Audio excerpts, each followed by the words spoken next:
how to land a plane. It's the small things that hold us, handcuffs and leftover puzzle pieces, names like fences that keep us home. Always the stories are about freedom, how to disentangle, how to unglue.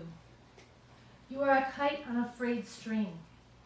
You are breakfast every morning.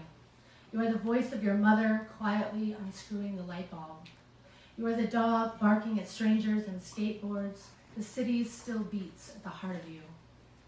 But the music of longing is melancholy. How can this grasping gesture reconcile the notion of impermanence? The door is open, and you can see the bright invitation of sun and sky. You are drawn to the motion like leaves unwinding the wind. Eventually, you will land somewhere. The excision.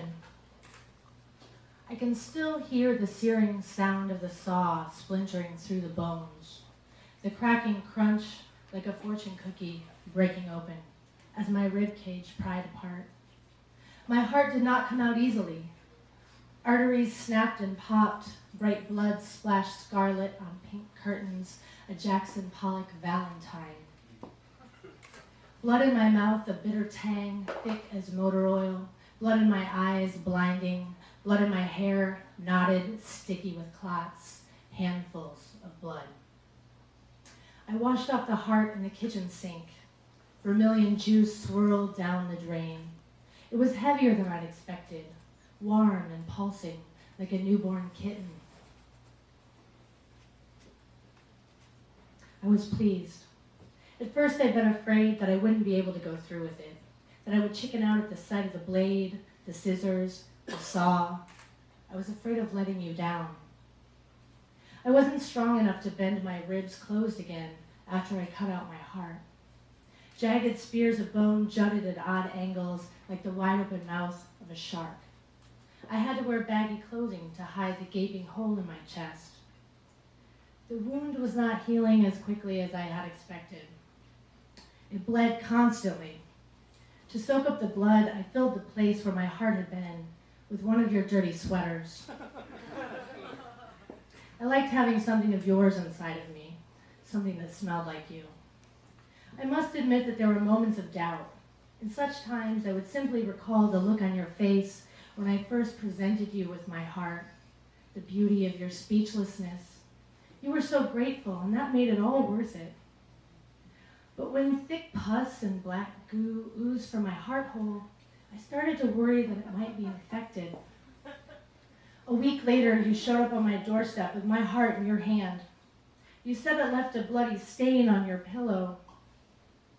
You said you didn't want it anymore. You said I could have it back. You let me keep your sweater. I stood on the porch and watched you walking away. Then I took my heart back inside and washed off the lint and hair and fingerprints in the kitchen sink. I had to use a scrub brush on it for a good long time to remove its crusty new coating of green black mold. When I was as clean as I could get it, I held my heart up to the light. It was no longer the bright, beautiful red it had once been. Now it was more of a purplish blue, limp and raggedy. It was cold. It looked smaller than I had remembered, like it had lost weight. I wondered what kind of garbage you'd been feeding it, if you had fed it at all. There was a chunk missing out of the right atrium. I held my heart up to my ear, flesh against flesh.